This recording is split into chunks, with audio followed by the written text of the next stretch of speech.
6 o'clock, so I'm going to go ahead and call to order our regular session of Tuesday, March 12, 2019. First item of business that we have this evening is the opening prayer and pledges of allegiance to the flag of the United States and the state of Texas, and Councilman Brown will lead us in those this evening. He will join me in standing.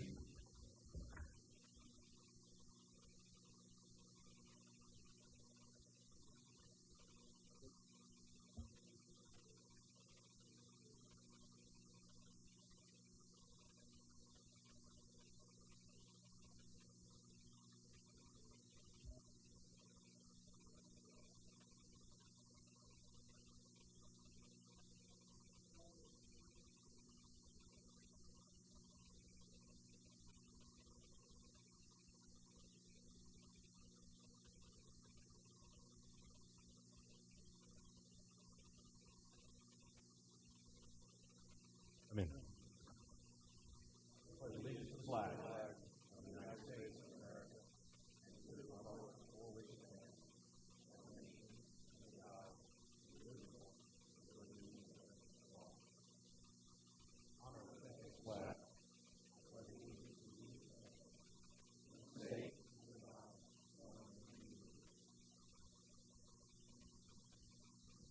Thank you, Mr. Brown.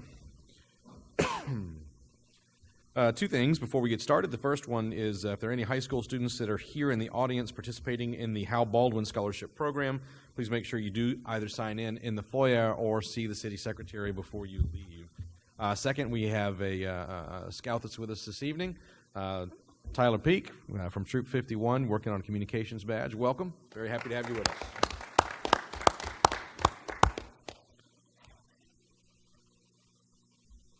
All right. First item up this evening, there's no presentation, so we're going to go straight to city events and announcements of upcoming city events. Who has the duty this evening? Mr. James. Got it tonight, Mayor. Just a reminder that we're currently in the middle of the annual spring cleanup that started on March 2nd, runs through March 17th, 8 a.m. to 5 p.m. That's a free service for Schertz residents. We've got a temporary drop-off site at 125 Pecan Drive. If you need more information, you can call Republic Services at 210-304-2787 or Schertz Public Works Department at 210-619-1800.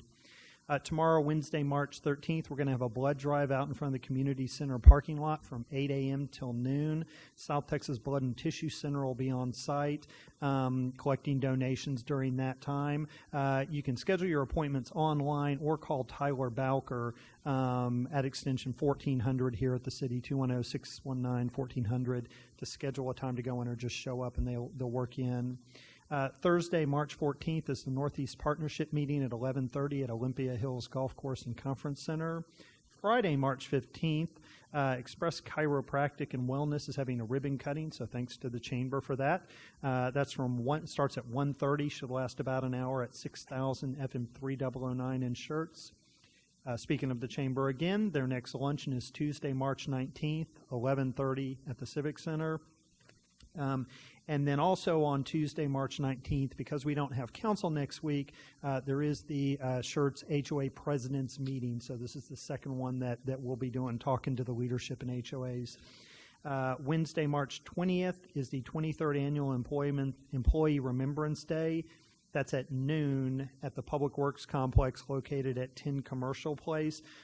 For folks who don't know, it's a service that we hold every year to remember those employees who had 10 or more years of service with the city that have passed away. So that's, again, Wednesday, March 20th at noon. Thursday, March 21st is the Chamber's 10th Annual Taste. That's at Rotama from 5 to 8 p.m., and you can get tickets with the Chamber of Commerce. Saturday, March 23rd, BVY's opening day. So we got baseball kicking off. That's at the Schertz Ballpark / Johnny McDowell Sports Complex. Over here on Community Circle, there's going to be a parade of teams starting at 9 a.m. With the first pitch and other ceremonies starting at 10 an hour later. We will have full main lane closures of I-35 at FM 1103 at 9 p.m. Saturday night, March 23rd, through Sunday morning around noon on the 24th, again, as we had last time. So be aware that the main lanes will be shut down as well as the overpass. And then we'll be back to City Council on Tuesday, March 26th at 6 p.m. Busy month. Thank you, sir. All right, next up, announcements and recognitions by the city manager. Dr. Brown? We do have some recognitions tonight, and it's for our police department. It's always a pleasure to recognize police officers. First, we have Sergeant Marty Trevino, Corporal Allman, and Officer Schmidt. A recognition from Samuel Clemens High School for the great job they did researching, preparing, and presenting a community presentation on vaping, and they did that at the high school, so kudos from the staff there. Also, Jennifer Calicote from our dispatch department. She was recognized by Hillary Halberdair in the police department for attending the San Antonio Law Enforcement Hiring Expo, and just recognize Jennifer for her professionalism and she was personable, professional, and very well dressed for the occasion, spoke with each applicant, and did a great job interacting, so we appreciate that. Officer Michael Rapier was participating in our house check program. He was recognized by one of our residents for a great job alerting the residents to the fact that the truck was not parked at his house that he thought should be there. He contacted the owner all the way in North Carolina and did a great job of following up. Turned out not to be a problem, but the resident personally recognized Officer Rapier for his great service. And then Colton Armstrong, working with a person who had some personal issues, and he was recognized for his courteous, professional, and helpful demeanor. Also, he was truly caring about the person and his problems, and listened and did a great job in helping this individual. So thanks to Officer Armstrong. And finally, Corporal Sean Seco, and he was able to actually, he did a great job lifting a palm print at Lockaway Storage on a burglary case, and they were able to identify a suspect through his great work. So all these officers did a fine job this month. So congratulations. Very nice. Thank you, sir. Next up, announcements and recognitions by the mayor. I don't have any this evening, so we're going to go straight to hearing of residents. And first up this evening, Richard Jivett, you're first on the list.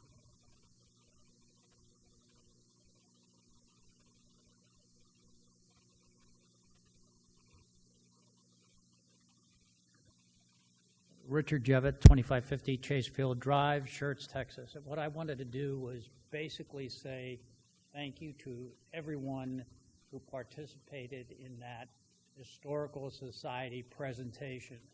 That was really fantastic. I'm really amazed at that. I think it was Crossvine, Dean Wirtz, and members here of the council.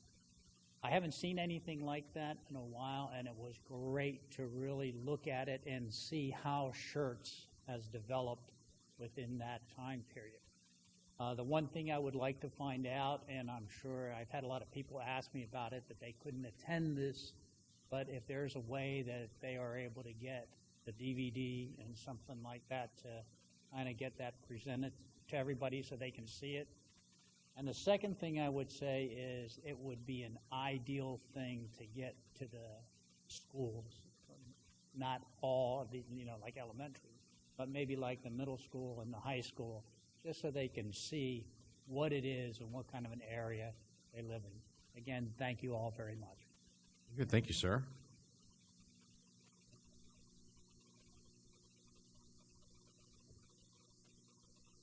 Ms. Lovelady. Carol, I think. I'm sorry. I had to put these on because I struggle now that I've passed the age of 50. Carol Lovelady. I am with the Chamber and with Membership Services and with Leadership Corps. We came to be a part of tonight, and we wanted to thank you so much for having us. Fantastic. Thank you for joining us this evening. And each of you has signed up. Did each of you like to come forward and speak with us? So Alexis is next.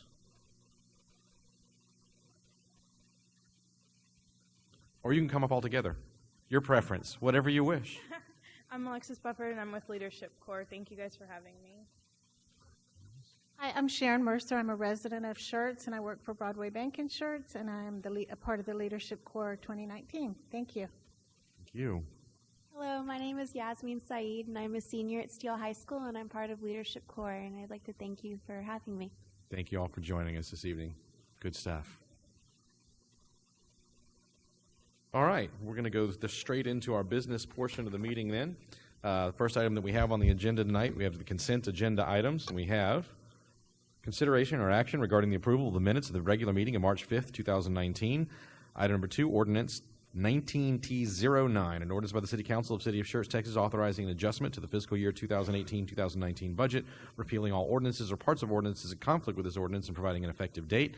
Item number 3, resolution 19R29, a resolution by the City Council adopting the Guadalupe County election system and software, express vote, universal voting system for early voting in person, early voting by mail, election day voting, and provisional ballots in all future elections held in Guadalupe County and other matters in connection therewith. And item number 4, resolution 19R20, a resolution by the City Council of the City of Schertz authorizing the city manager to enter into a contract with DataVox for the replacement of the phone system, including handsets and training and other matters in connection therewith.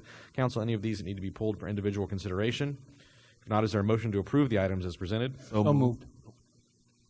Second. I think Mr. Davis and a second for Mr. Edwards.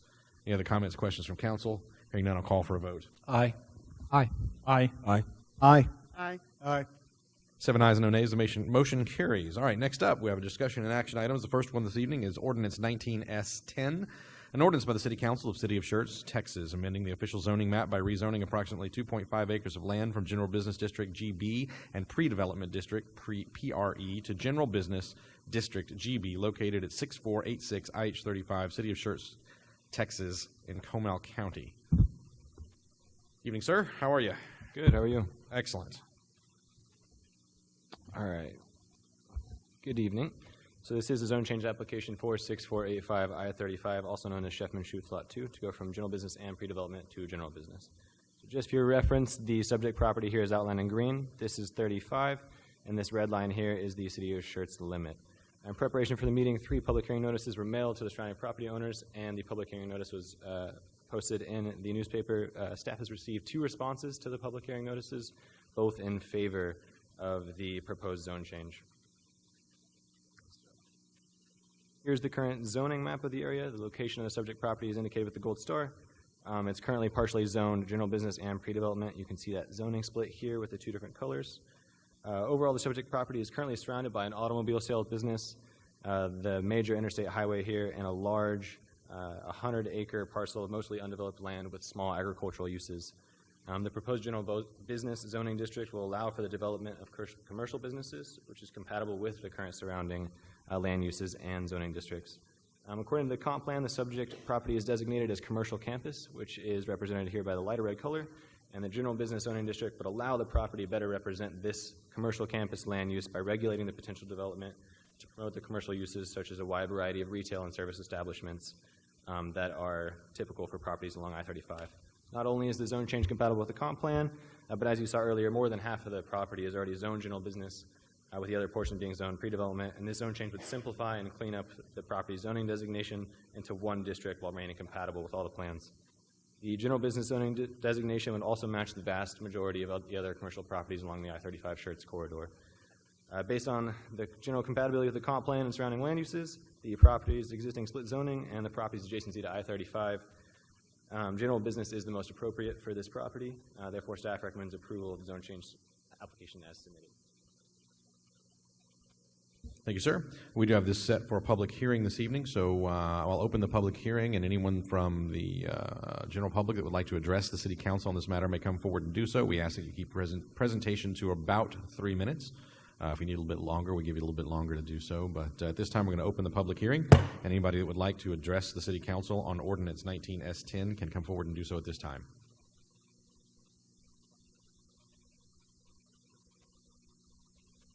Does not appear that I have any takers. Long pause. Seeing that I have none, I'm going to go ahead and close the public hearing, open it up to City Council. Council, do you have any questions with regard to this one? Mr. Mayor, I'd like to make a motion that we approve ordinance number 19S10. Second. I have a motion from Mr. Edwards to approve 19S10, a second from Mr. Gutierrez. Any other comments, questions from council? Hearing none, I'll call for a vote. Aye. Aye. Aye. Aye. Aye. Aye. Aye. 7 ayes, no nays. The motion carries. Next item we have on the agenda is another public hearing, Ordinance 19S11. An ordinance by the City Council of the City of Schertz, Texas, to approve a specific use permit to allow for operation of an automotive repair major land use. I'm going to reread that. An automotive repair major land use at 6485 Interstate Highway 35, City of Schertz, Comal County, Texas. Nick, it's all yours, sir. So again, this is the same property that you just motioned to approve for the zone change application. Just to refamiliarize yourselves really quick, the subject property is outlined in green. This is 35, and the red line is the City of Schertz limit. For this specific application, once again, we mailed 3 public hearing notices and posted the public notice in the newspaper and received 2 responses in favor of the approval of specific use permit. Once again, here's the current zoning map of the area. The location, the property is again indicated with the gold star. It's currently split zoning, general business, and pre-development, but you did just vote our motion to approve the zone change to all general business. This proposed specific use permit to an automotive repair major land use would essentially allow the applicant to legally utilize a land use that is consistent with the previous commercial businesses that have operated on the business in the past, on the property in the past. From 2012 to 2018, the subject property was utilized as a tire business known as Tire and Wheel Connection.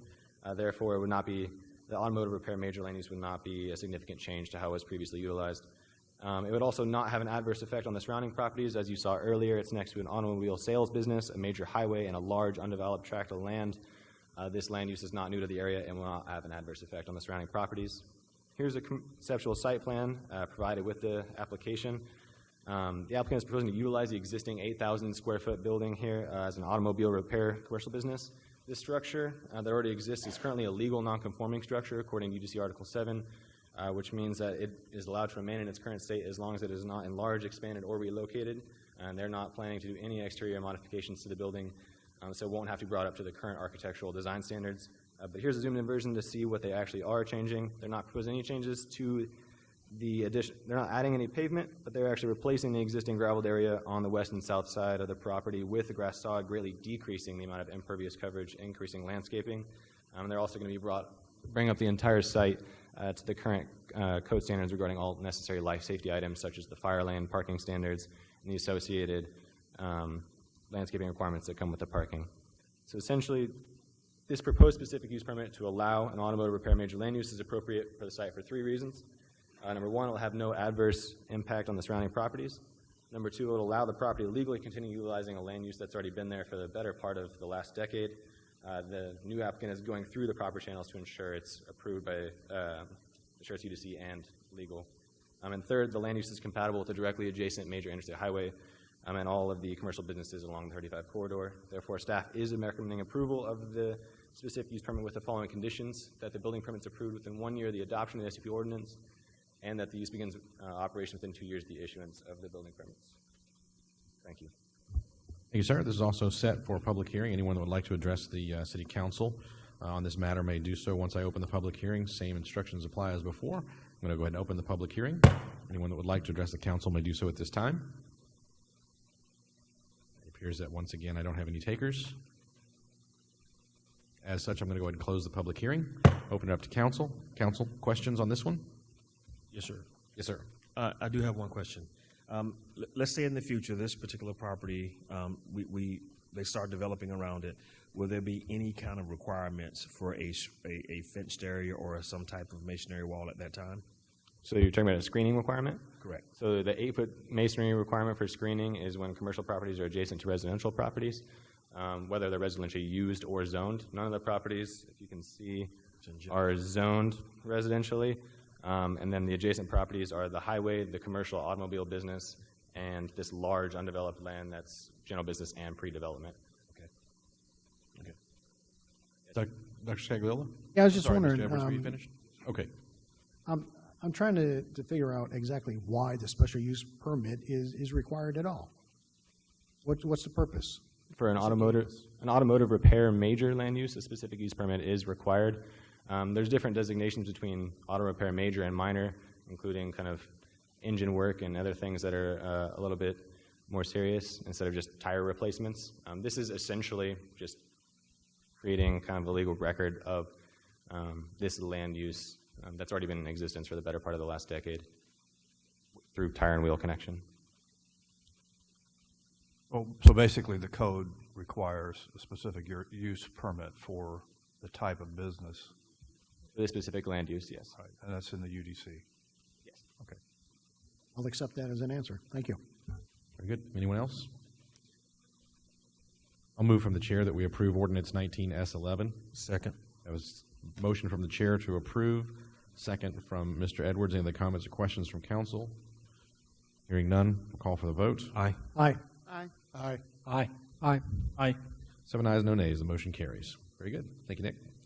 All right, next item we have on the agenda this evening is item number 7, Resolution 19R30, a resolution by the City Council of the City of Schertz, Texas, supporting Senate Bill 2, or SB2, and House Bill 2, or HB2, companion bills of the 86 Texas Legislature relating to an ad valorem taxation and other matters in connection therewith. Mr. Larson, you asked this to be on the agenda, so I'm going to turn it over to you first.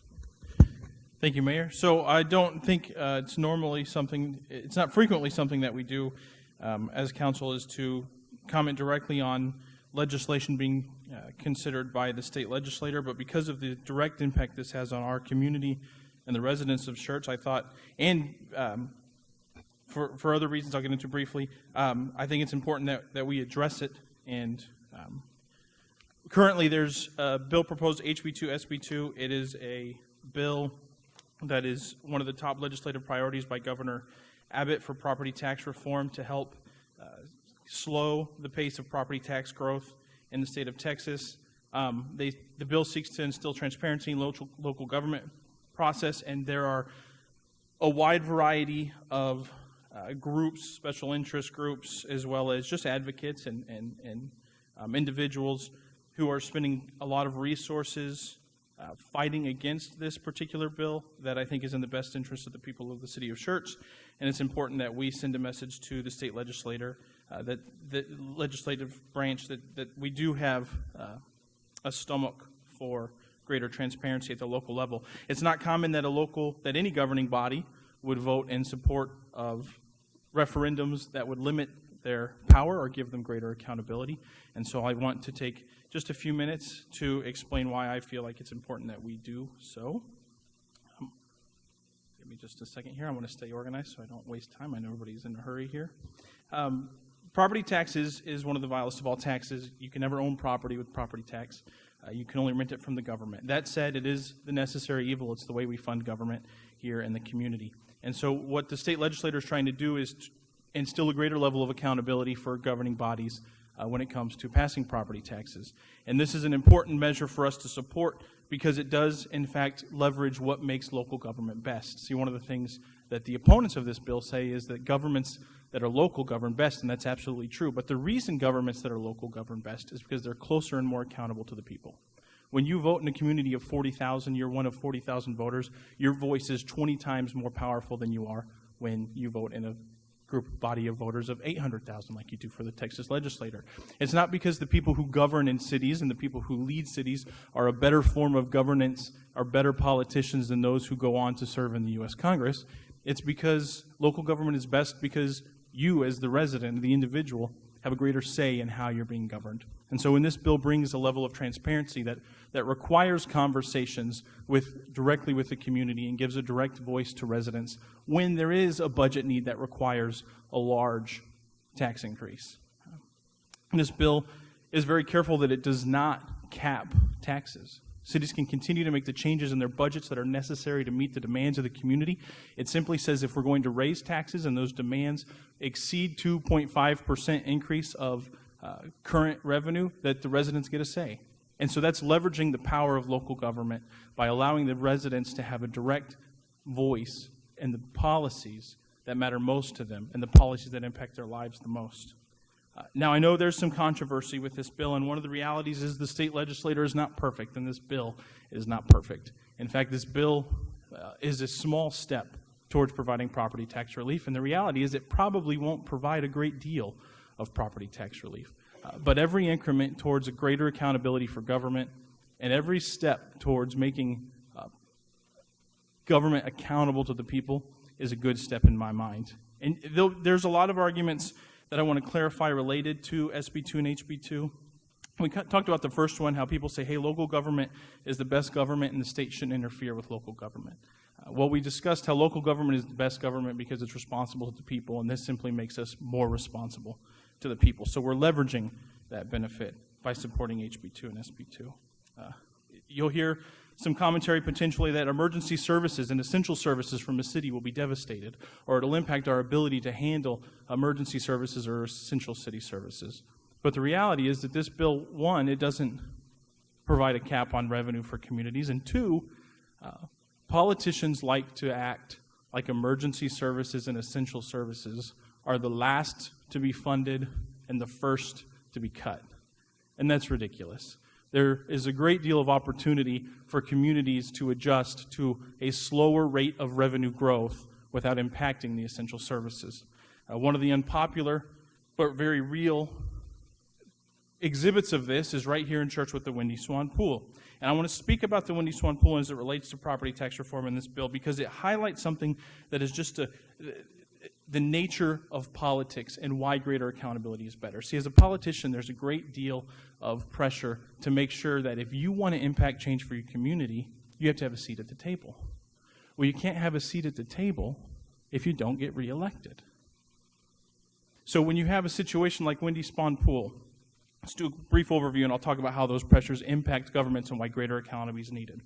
We had a presentation from the Schertz Parks Department that the total pool cost between our two pools, Pickerel Park and Windy Swan, was $275,000.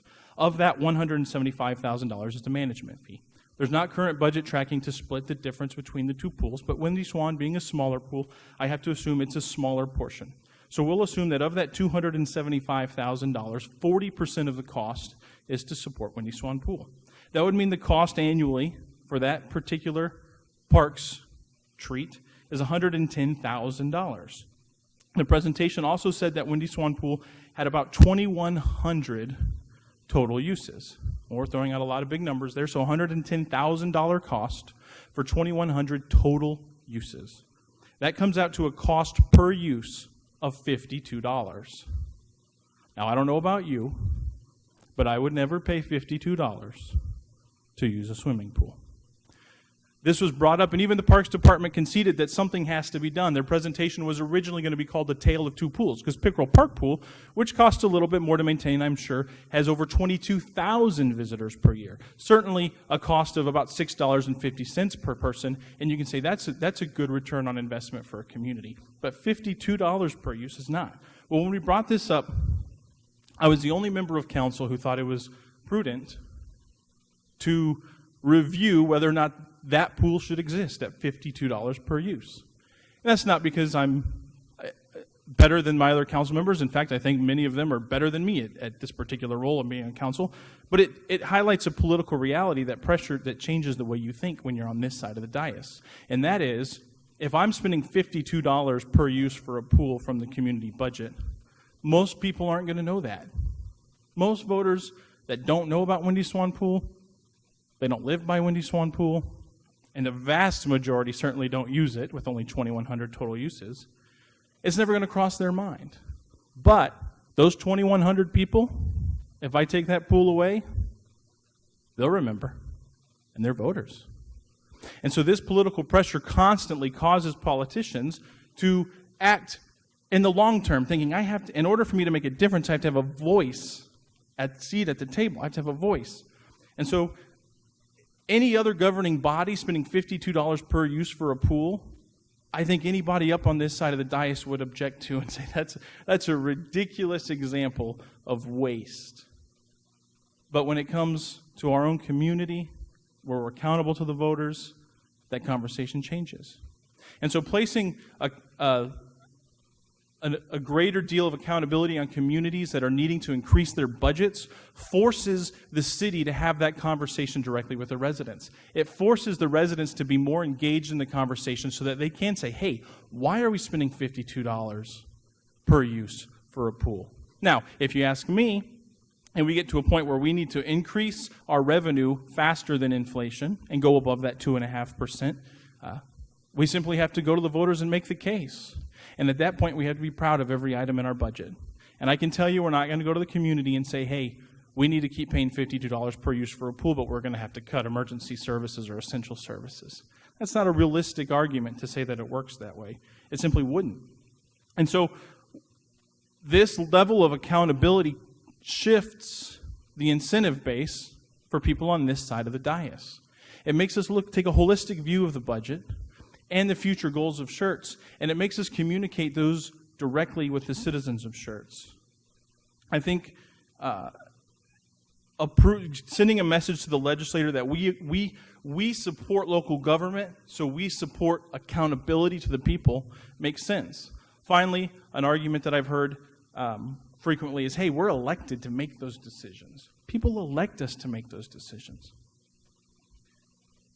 And my response is, so are the representatives that sit in the U.S. House of Representatives. We elect them to make budget decisions too.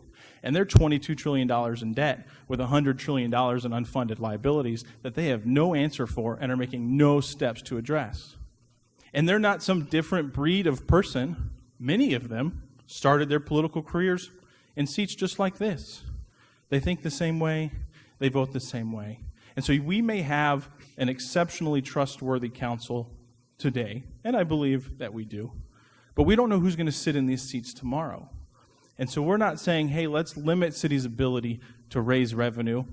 We're saying to the state legislator, we support a greater level of accountability that engages the residents of our community to be more involved in the budget processes that impact their daily lives.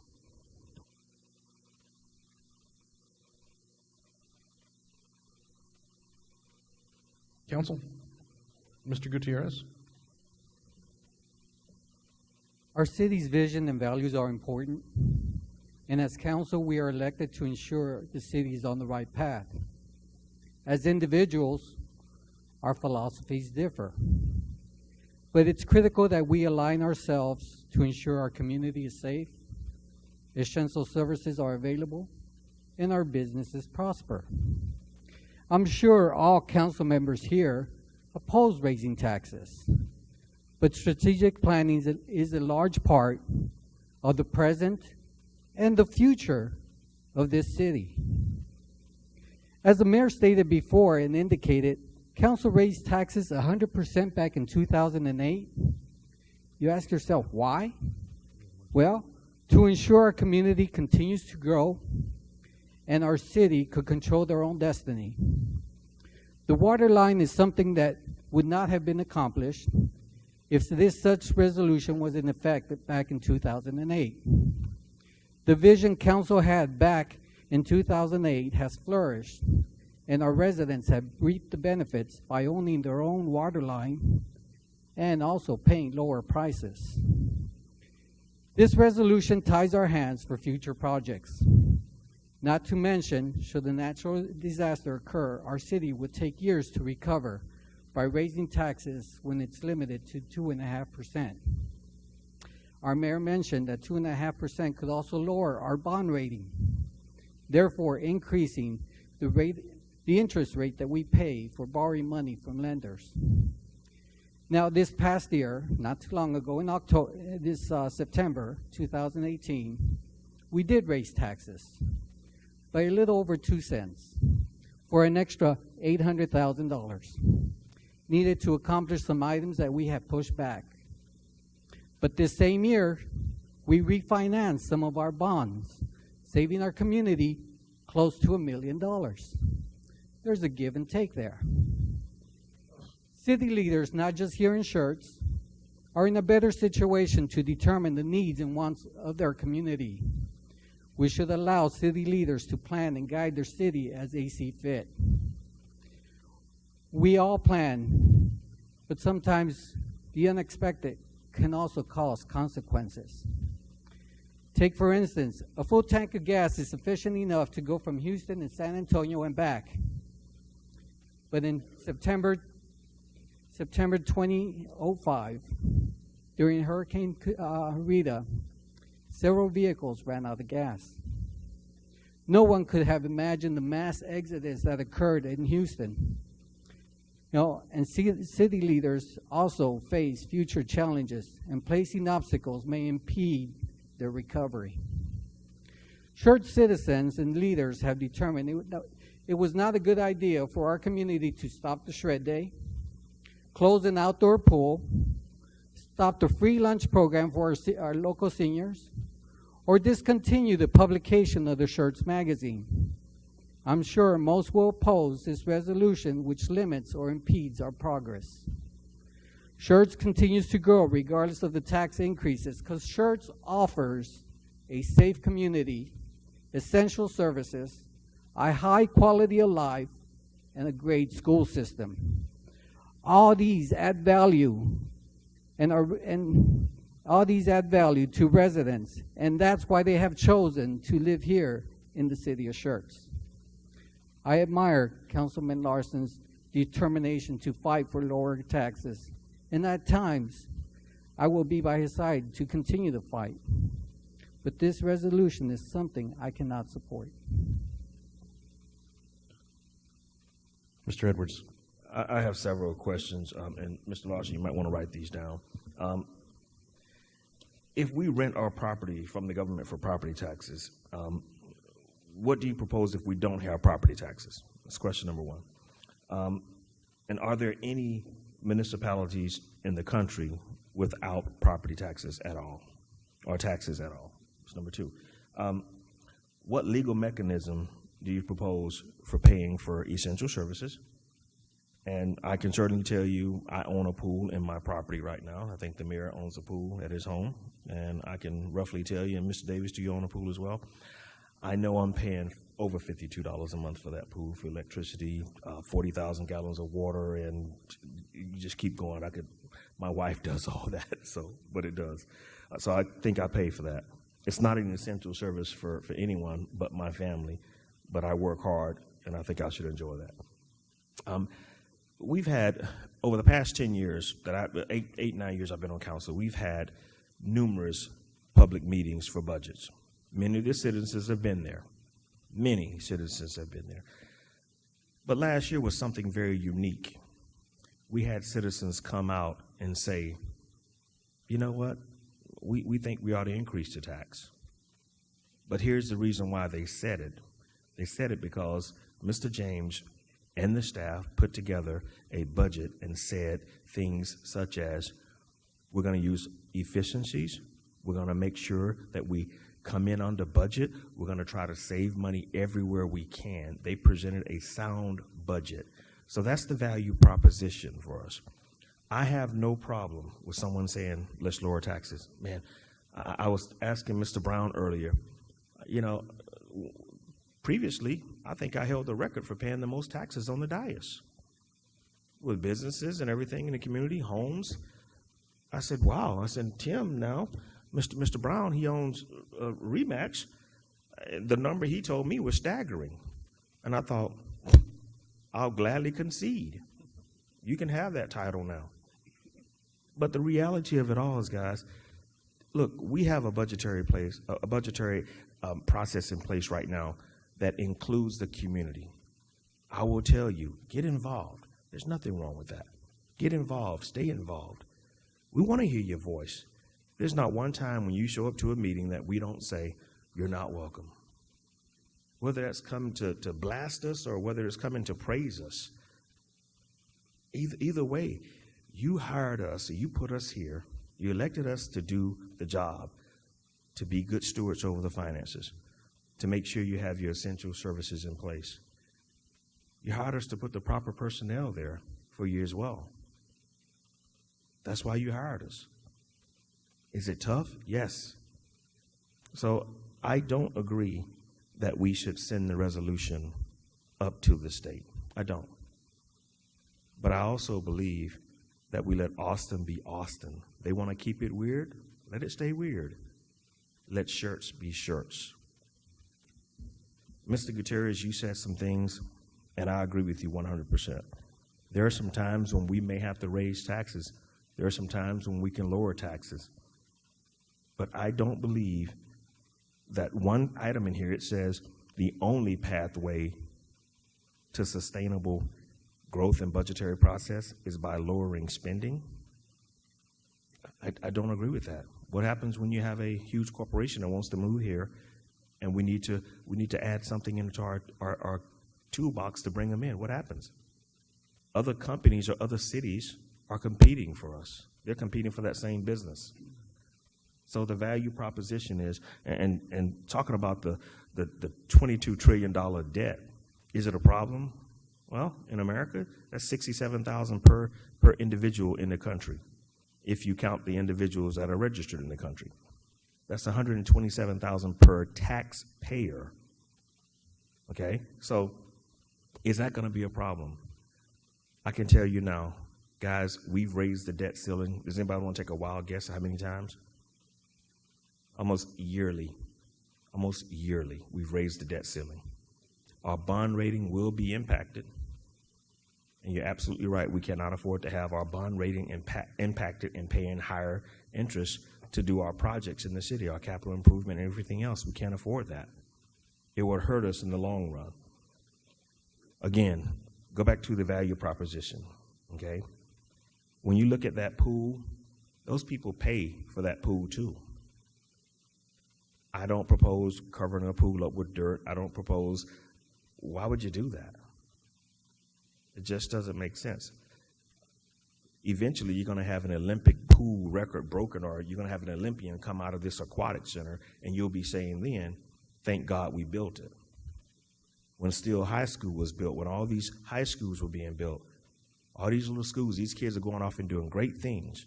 Why? Because we as stewards, the school board as good stewards, that's what we're supposed to do. It's tough. And it's not about being reelected. Guys, Tuesday night off, hey, I can have a community group at my home on Tuesday nights. It's about doing what's right so that someone else can come in and be a part of a great city, get the same opportunities that you were given years ago. To whom much is given, much is required. I'll come back around after I give everybody an opportunity. Mr. Davis? Yeah, I'd like to thank Scott for, number one, always looking out for the best interests of the community and making sure that we collectively as a council try to find the best use of what limited resources we have. We can't afford to do everything. We've got to pick and choose. And some of those decisions include emergency services, and some of them include quality of life. And I think that's one of the reasons why a lot of our residents like Schertz and love Schertz and live in Schertz, is because of that balance that includes quality of life.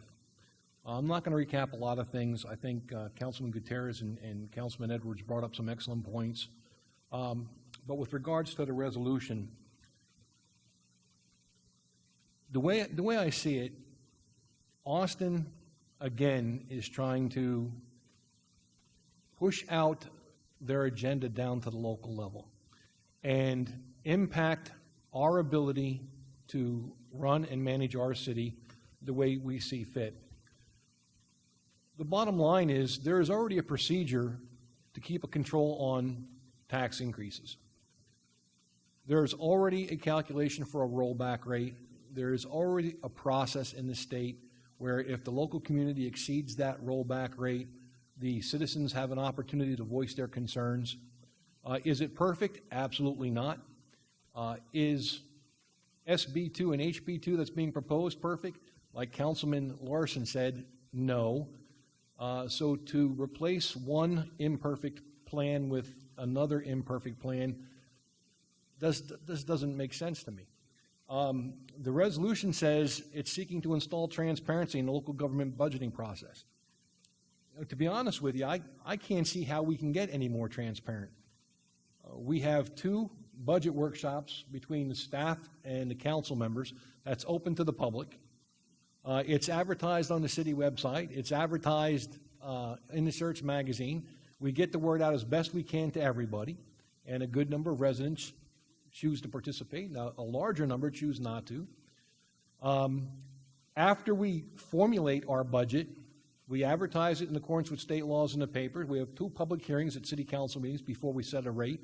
And on top of that, the city has 3 community budget meetings, not here, but out in the community. One in South Schertz, one in Central Schertz, one in North Schertz. And we get the word out. We even put up the big billboards along the side, the light-up signs on the side of the roads to say, community budget meeting this Tuesday night or whatever night we're having it.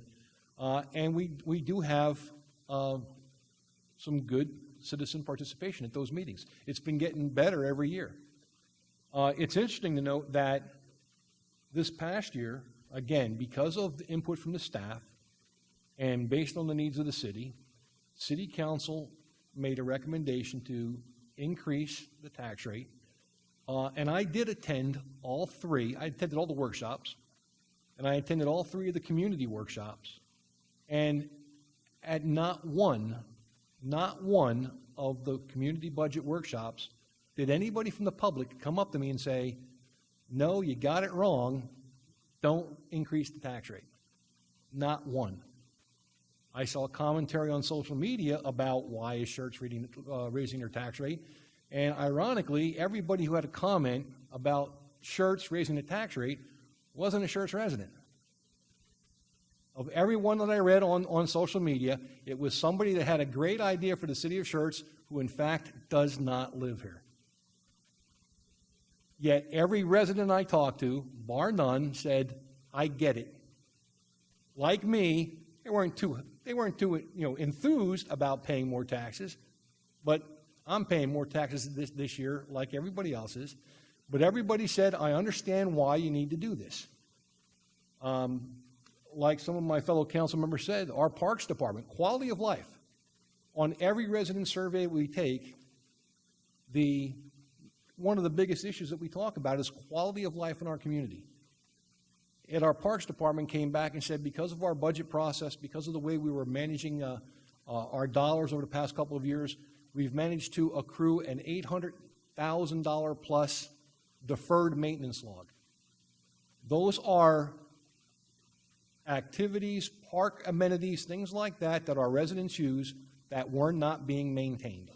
Broken swings, broken slides.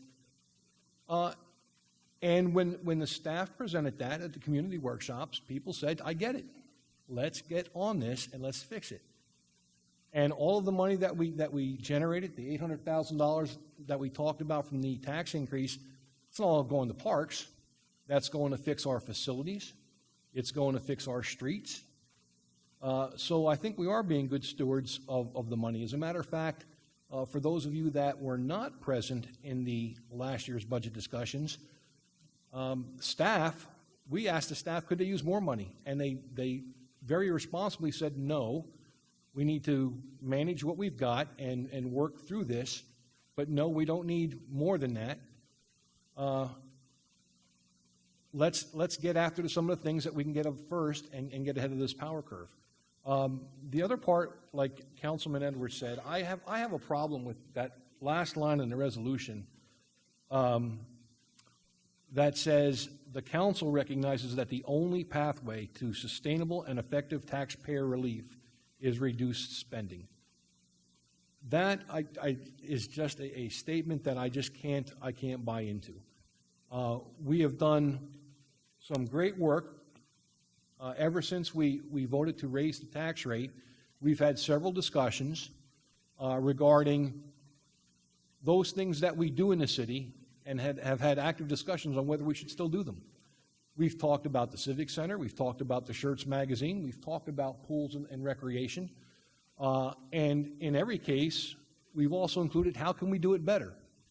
How can we maintain the level of living that we have in our city, the lifestyle, the quality of life, but do it more effectively, more efficiently, less expensive? And we'll continue to have those discussions. And we'll continue to get the public's input. But I don't think we need Austin to tell us how to do that. So I can't support this resolution. Dr. Scagliola. Yeah, this is another one of those emotionally charged topics.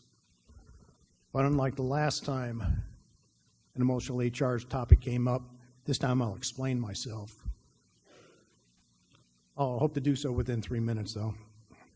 You see, taxes tend to evoke emotions, similar to the topic of free speech. When that topic came up, though, I stated that the First Amendment made for a good political commentary. I got quite a bit of flack over that, because that's all that got printed. So what did I mean by good political commentary? It's commentary about a politically charged issue, using bandwagon appeal, catchphrases, political sound bites, most often offered by self-promoting couch potato politicians or wannabe politicians, who are much more concerned with tapping into the emotions associated with our rights and in letting their voices be heard. The problem is the passion, sometimes to the point of hyperventilation, is focused more on their rights and needs and desires to be heard, rather than listening to what anybody else has to say.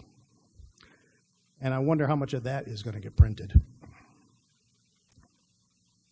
So just so my views aren't taken out of context. First, I wore a uniform for nearly 28 years and swore an oath to protect our rights and our freedoms, including the First Amendment. And second, back to this issue. I'm not opposed to SB2 or HB2, although I believe there may be better ways to achieve the same objective.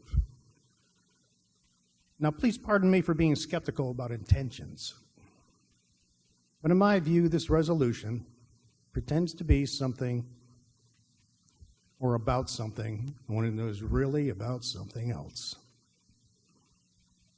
To me, this is plain and simple political pandering.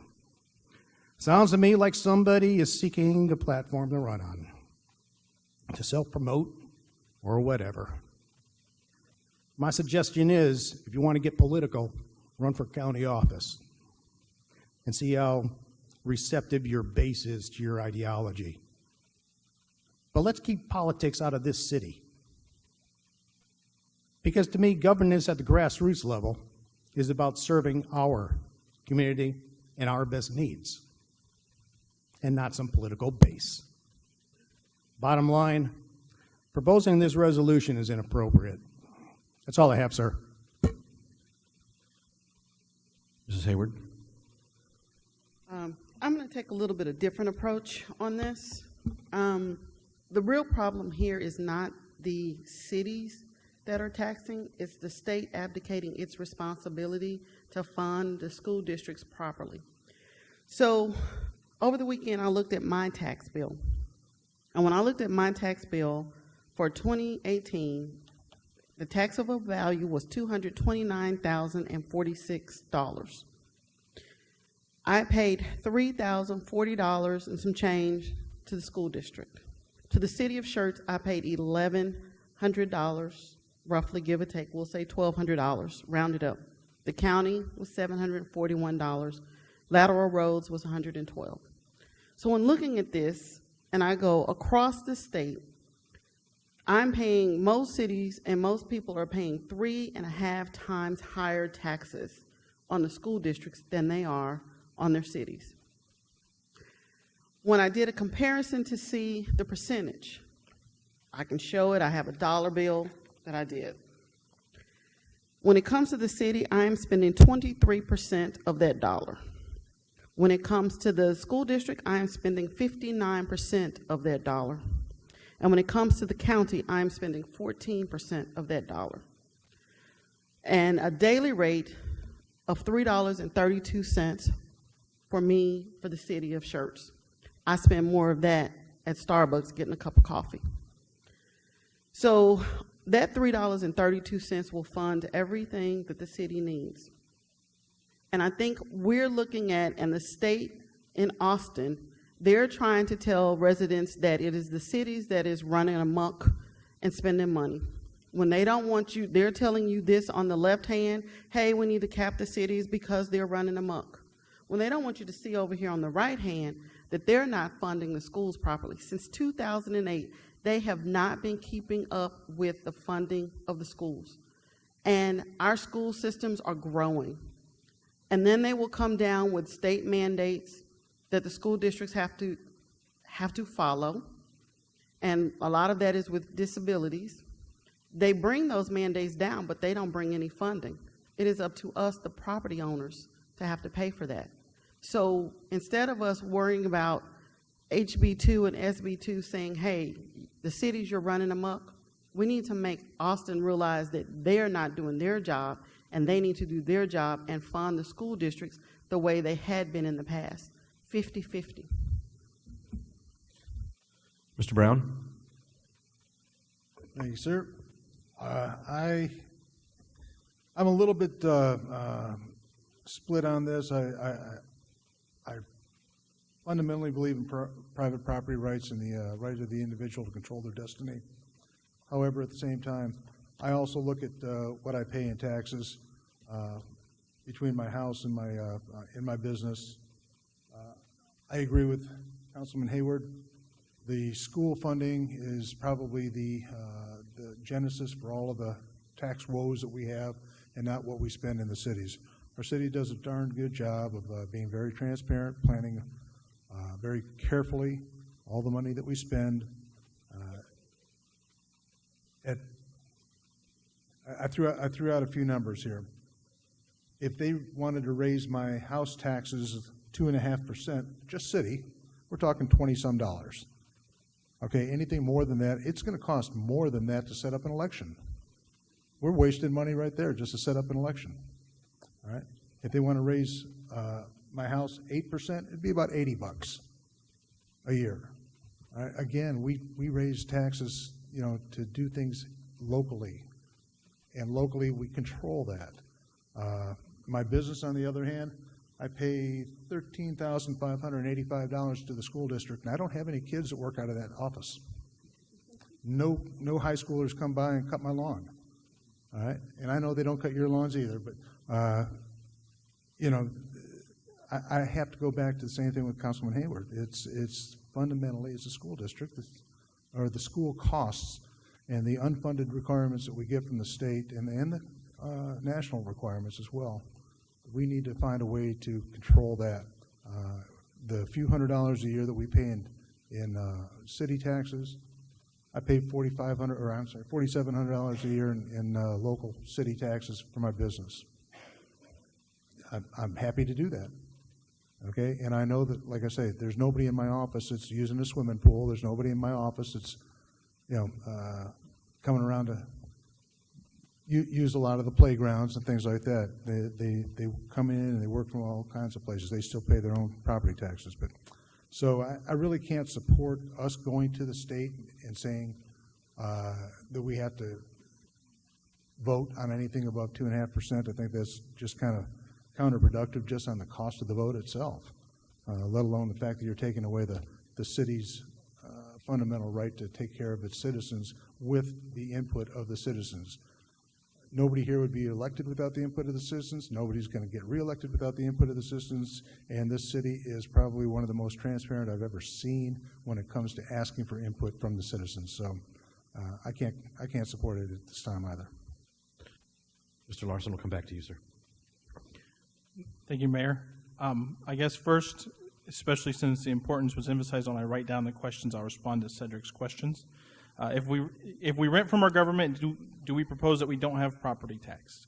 Absolutely. In the long term, I think the only effective property tax reform would be the abolishment of property tax in exchange for sales tax or a consumption tax or something thereof.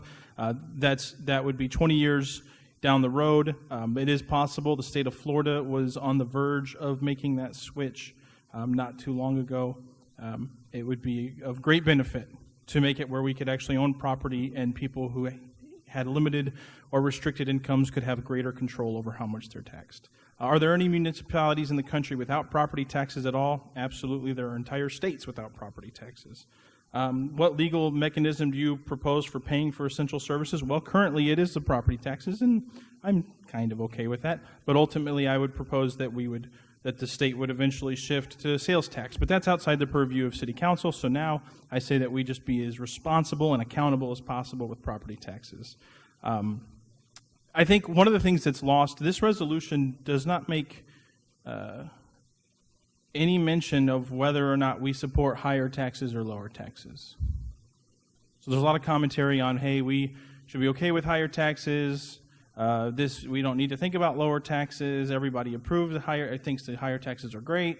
When we did our budget meetings, the resolution actually doesn't address that. It simply addresses the level of accountability for the community and community leaders so that we can be more directly representative of the community. One of the things that I think was really interesting is we had some very true things said. One was this city is one of the most transparent cities that they know of. I agree. I think our staff does an exceptional job of putting together budgets and being transparent and sharing that with the community. But we shouldn't let the good get in the way of the great. The second thing that I heard frequently was that, hey, we went to these budget meetings and we had a great deal of accountability with them, and everybody there supported our tax increase. And to that I say, great. This resolution doesn't make any mention of whether or not it supports future tax increases or not. It simply says we should take our budget to the community, and if it is proposing a large tax increase, that they get to vote on it. The confidence that the community has and that council members have in the residents approving it is something that I applaud. In fact, it makes me wonder, if you're so confident that so many people approve of the budget and tax increase that you passed, why would you be against giving them a voice in whether or not that budget would have passed? We could certainly take away the anecdotal portion of it. There's no reason to say, well, everyone I talked to, okay, put it to a vote. Now, there was an objection about how much that vote would cost, but we just talked about a pool that a tiny minority of Schertz uses at the cost of $110,000 a year. We wouldn't be willing to spend a fraction of that on occasion to give the residents a greater voice in their community and how we spend our money? That seems silly to me. One of the things is people talk, we can't afford to do everything, right? Mr. Davis, I think you spoke to Austin is trying to push their agenda to the local level and impact our ability to run our community the way they see fit. But my question is, how are they limiting our ability to impact how we run our community if they're saying they want to pass a law that means that must have the community agree on the decisions that we make? That's literally the opposite. They're not saying, hey, we want to make decisions for you in Austin that restrict your ability to run your community. They're saying, we want your decisions that you make in your community to be more accountable to the citizens of that community. So they're saying, let's not centralize power in Austin with HB2 and SB2. They're saying, let's decentralize power from city governments, giving the voice back to the residents. And we talk about, hey, I don't see how we can be more, you said, I don't see how we can be more transparent in Schertz. And I agree. I think we do a great job of being transparent. And I think that would be very beneficial, as if when we did need, because we're so transparent, if there was a need to raise taxes above 2.5% and we needed to get citizen input, I don't think we'd have a lot of trouble doing that because we could be transparent and make the case for it. Like I said, this resolution does not say that we are supporting lower taxes in the city of Schertz. It only says that we're supporting accountability when we do choose to raise our taxes. And Ralph, you talked about a tax increase in the past. I don't believe it was 2008 that it was raised 50%. I think that was way, way, way, way back, early days of Schertz. But one of the things that you said is, I don't think that we would have been able to raise the taxes that rate when they did if the citizens had to vote on it. And my question is, why would we propose a budget that we don't think our residents support? And secondly, why would we pass a budget we don't think our residents support?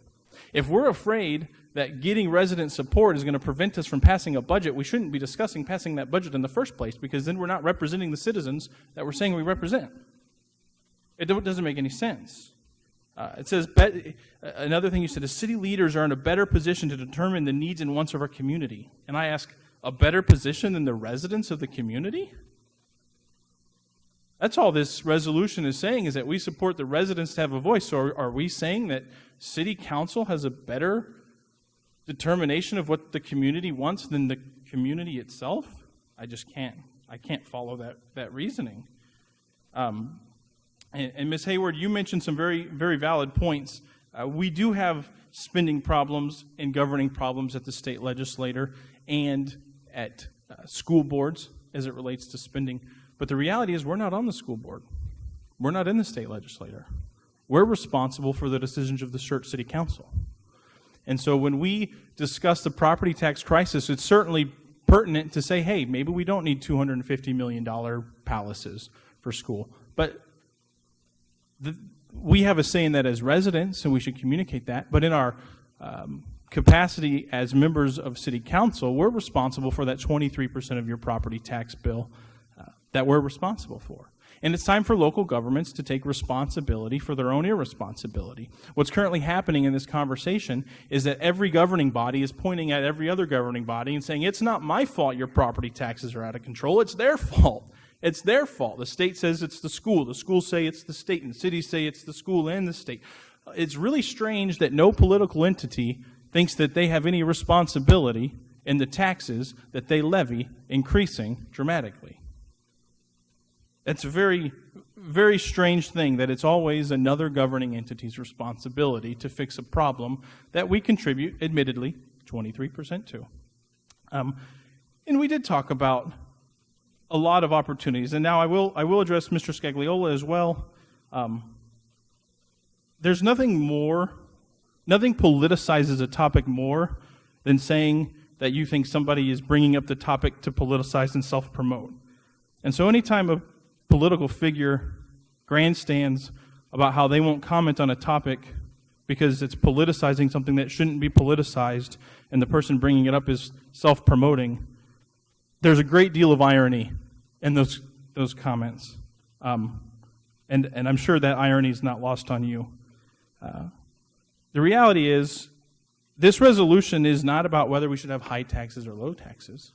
Much of the commentary opposed to it spoke to that. This resolution is just saying, do we trust our community, our residents, to approve the budget priorities that we set forth in the circumstance that we need higher taxes that go up dramatically? I've heard commentary that said, hey, what if there's an emergency? What if there's an emergency? We can't respond to that emergency. No, we can absolutely respond to that emergency. This doesn't say you can't raise taxes more than 2.5%.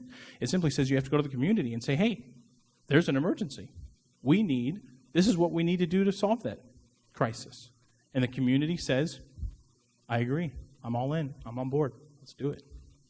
Now, I do know there was concern specifically about the last portion of the resolution. I do think it's important for the record that this resolution that I proposed is simply a proposal. It is definitely open for amendments and edits, and I would be more than happy to strike the final point that has brought such consternation to Mr. Davis and Mr. Edwards if they needed to make a motion to make that amendment. That's all I have. Mr. Edwards. Mr. Mayor, just a real quick fact check. The lowest property tax is in Louisiana at 0.18. I think you were talking about income tax. There are states with no income tax. No, there are states with no property tax. Okay. I'll have to look that up and fact check that even better. A great book to read, I would recommend Fair Tax by Linder and Borch. I have a copy at the office if you want to check it out and read it. The federal government tries to go to what they call a zero-based balance, or they try to balance the budget every year. And when you don't get the budget balance, what happens is people say, well, we're going to shut the government down, we're going to do this, we're going to do that until we get what I want. And it's kind of a pitch, right? Back and forth. It's the D's versus the R's versus the independents and so forth. Guys, all these things, we're all in this together. So I agree with you, Scott. There is a lot of finger pointing saying, these guys are doing it, those guys are doing it, this is why. I agree with you 100%. But until we can all come together, and until this place is packed every Tuesday night complaining about it, hey, and I'll call the citizens, hey, come on out, guys. We expect you to come out and be a part of the budgetary process. We expect that. But until that happens, I think you're going to have the whole finger pointing all the time. It's this person, that person, these people, those people. Whether it's property tax, whether it's, not building next to me, whether it's, I don't want that in my backyard, I don't want this cell phone tower. Guys, every hot button is when this place is packed. It's when this place is packed, when there's a hot issue. Well, this is important stuff, right? This is important. Why shouldn't this place be packed all the time? Why shouldn't it be? Why shouldn't all the residents care about their property taxes? We care about America's Got Talent, who's on the island, who's voted off Big Brother. Those are not things that I truly care about. But I care about what's happening in my community. I care about where we're going to put our service station, where we're going to put our warehouses, where we're going to put the next home development, where we're going to put our new shopping centers. I care about that stuff. Why? Because I grew up in a small town too, and no one was transparent. Things just happened, and no one found out until it happened. Fault my parents for not going, fault me for not going. But now that I am old enough to know better, I choose to be a part of the solution. And I will gladly ask that you would take this resolution, Scott, and let us all meet together, maybe do it one of our workshops, and let's put it together as a council, as a group, and then send it forward to the state. Why not do that versus striking? So I would do that, and let's do it in a workshop. I'd be happy to do that. Mrs. Hayward? As elected city council, I should know what the residents want because I'm out there talking to them. If I'm out there talking to them and meeting them where they are at a city event or any event that we have, if I'm out there talking to them, I'm going to know how they're thinking. If they're emailing me, I know how they're thinking. So to say that we don't know what they're thinking, we should know if we're out there and involved with them. So we should get more involved with our residents so we'll know what they're thinking. Anyone else? Any other comments? Dr. Scagliola. Yeah, I don't believe this resolution needed to even come before us. It's not about self-promotion, not about politicalizing an issue. It says the individual just spent 20 minutes on this soapbox talking about it. I make a motion to deny resolution number 19R30. Second. I have a motion from Dr. Scagliola. I have a second from Mr. Edwards. Anyone else? But, Mr. Mayor, can I add a comment? If we want to put this together as a council, that would be different. I am amenable to all the council members if you want to do that. Just to clarify, Mr. Edwards, that's if you were really open to that, that's the entire purpose of this agenda item. Mr. Edwards? I didn't have any writing put into this at all. Can we have a point of information? Was this resolution sent to the council members prior to tonight's council meeting? It was. Thank you. Okay. Anyone else? To be edited by the council? I don't give instructions to the council. I simply serve as a member on the council. But certainly council is allowed to give input on items that are on our agenda. All right, I have a motion and a second. However, I'm going to take a little bit of privilege as the chair. I'm going to make some comments on this. This has been a discussion that's been had in Austin since before I was first elected to public office. This isn't new. In fact, this isn't new in the United States. And one of the most important things that we do when we serve on this dais is we take the time to study about what's presented to us. And I'm going to make some comments about why I do not stand with my fellow Republicans in support of Senate Bill 2 and House Bill 2. History's shown us many things that come from these types of measures. And because they've been observed over time, they've been studied, they've been written about in scholarly literature, we have some facts that we can look at that help us understand particularly some of the unintended consequences that come from the particular kind of measures that we see in SB 2 and HB 2.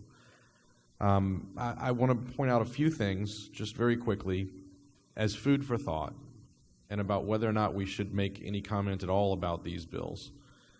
The first one is Proposition 1 from the City of Houston in 2005, where the city imposed upon itself a 4.5% cap, not just a spending limit that required an election, but an actual cap upon themselves.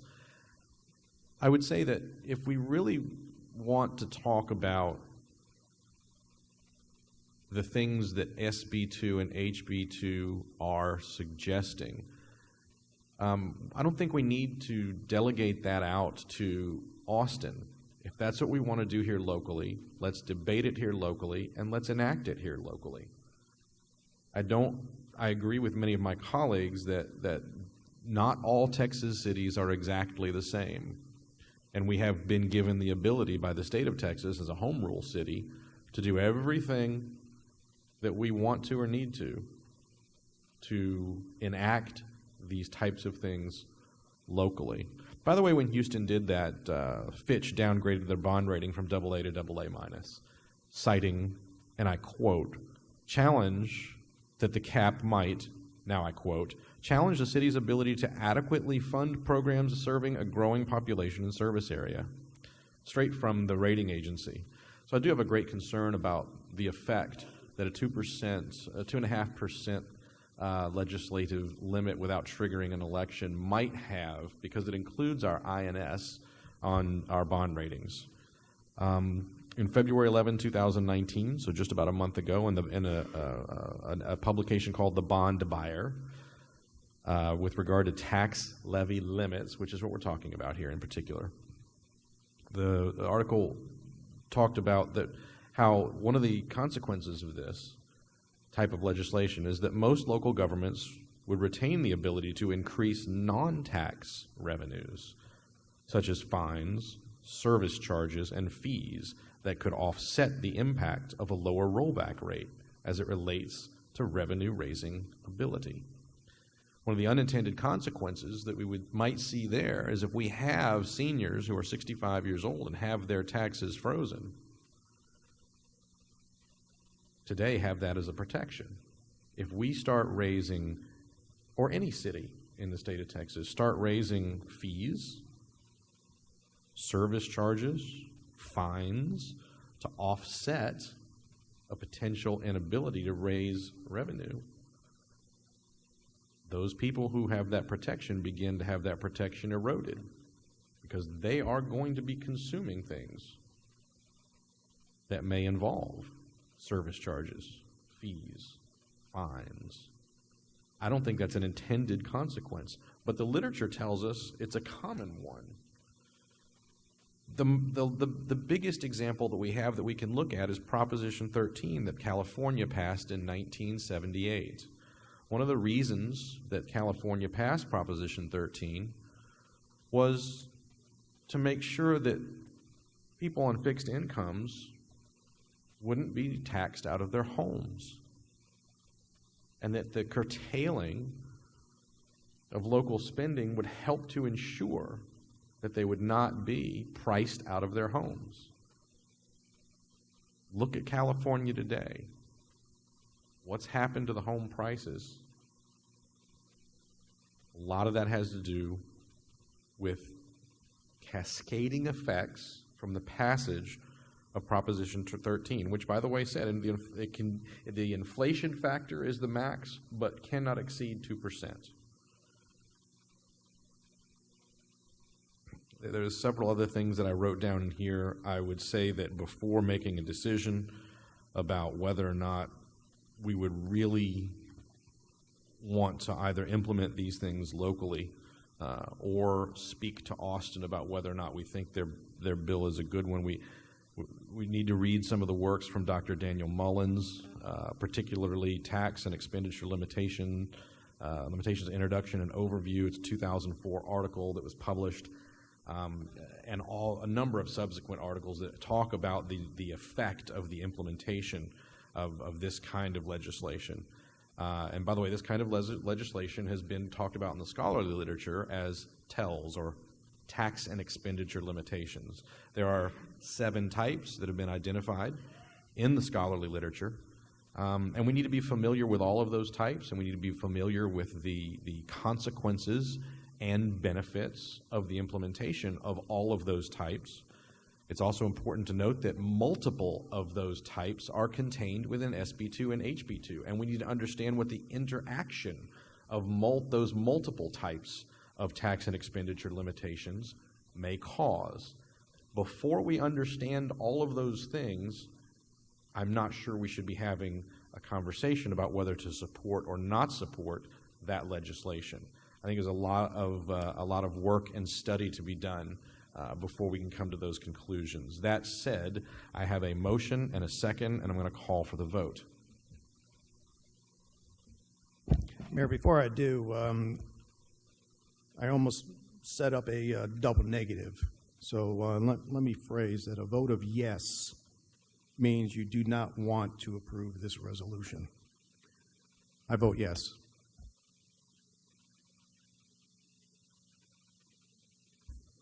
Correct. There was a motion made to not approve this resolution. So an aye vote will not approve the resolution. Aye. Aye. Aye. Aye. Nay. Aye.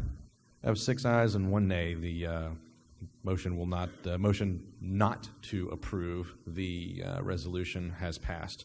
All right, we've got a number of things to do. We have a roll call vote confirmation first. So, Ms. Brenda, I'd ask if you guys could give us the roll call vote confirmation. Then we have closed sessions where we need to attend to some business. Consent items 1 through 4. Councilmember Davis made the motion. Councilmember Edwards seconded. Mayor Pro Tem Hayward voted yes. Council members Davis, Gutierrez, Larson, Edwards, Scagliola, Brown voted yes. Motion passed. Item number 5, ordinance number 19S10, first reading. Councilmember Edwards made the motion. Councilmember Gutierrez seconded. Mayor Pro Tem Hayward voted yes. Council members Davis, Gutierrez, Larson, Edwards, Scagliola, Brown voted yes. Motion passed. Item 6, ordinance number 19S11, first reading. Moved from the chair, Mayor. Seconded, Councilmember Edwards. Mayor Pro Tem Hayward voted yes. Council members Davis, Gutierrez, Larson, Edwards, Scagliola, Brown voted yes. Motion passed. Item number 7, resolution number 19R30, motion to deny. Councilmember Scagliola, seconded by Councilmember Edwards. Mayor Pro Tem Hayward voted yes to deny.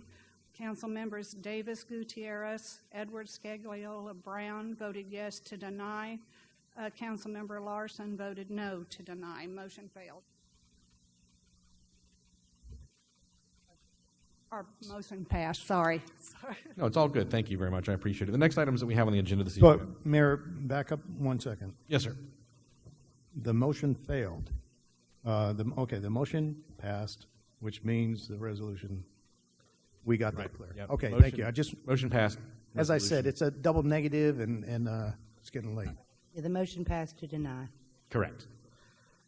All right, again, next up we have closed sessions. We have a need for 2 of those this evening. Item number 8, City Council will meet in closed session under Section 551.071 of the Texas Government Code for consultation with the city attorney to receive legal advice regarding a matter in which the duty of the attorney to the governmental body under Texas disciplinary rules of professional conduct of the State Bar of Texas clearly conflicts with Chapter 551 of the Government Code.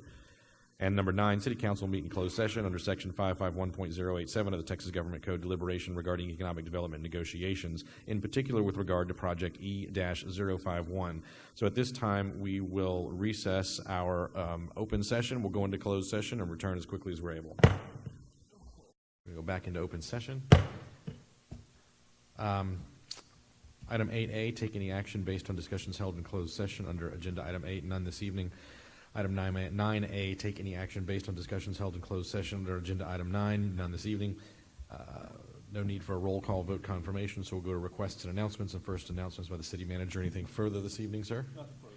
Very good. Requests and announcements. So we'll start with, requests by mayor and council members that items be placed on a future city council agenda. Anything that's needed is not currently scheduled. I don't seem to have any takers. I'm going to move on. Announcements by the mayor and council members, and we'll start with Mayor Pro Tem Hayward. Sorry. I went to a ribbon cutting for the chamber, and that was on Monday for a pool company. So it was a nice, awesome event. I went to the EVO. That was a great thing. And then the ribbon cutting and the VIP opening, and that was an awesome event. And that's what I did. All right, very good. Mr. Davis. Yes, sir. I also attended the ribbon cutting for Evo, a wonderful facility added to our community. Nothing but praise for the city staff and the work EDC and the staff did on getting that company up and running in our community. Also had the opportunity to go by and swing by our community cleanup drop-off point. It seemed like Republic has got a good setup going down there, especially with the ability to drop off hazardous waste, very professional, in and out within minutes. Very good. Mr. Gutierrez? A couple of things. The library presentation, that was a great presentation that was put together. Evo, great to have the some entertainment here in Schertz. Went by, saw a movie, and probably see even more. And the spring cleanup, also had an opportunity to drop off some of my stuff. That's all I have. Very good. Mr. Larson? Mr. Edwards? Yeah, Mr. Mayor, I want to relay something I just received. Back on the 23rd of January, I got an email from a concerned citizen about illegal dumping that was on Green Valley in the Greenbelt. And they just wanted to send a letter of thank you.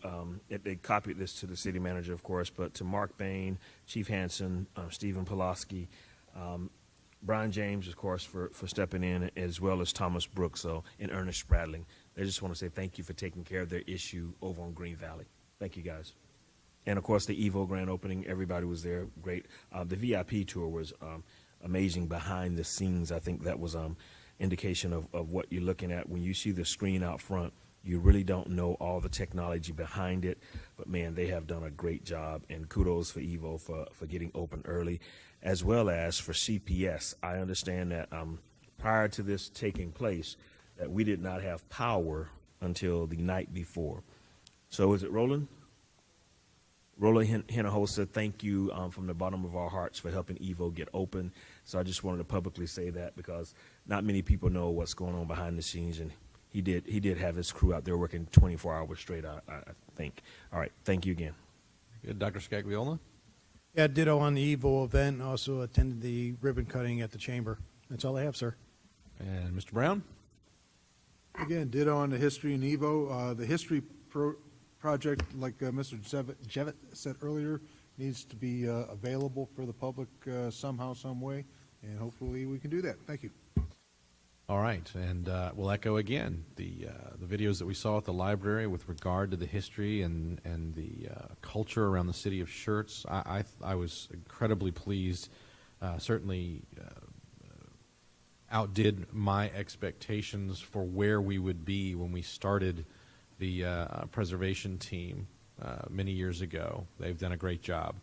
And then finally, I spent 3 nights in a row at Evo. I had not bowled in many years, and I think I pulled something. So that said, if there's nothing else from staff or from council, we stand adjourned.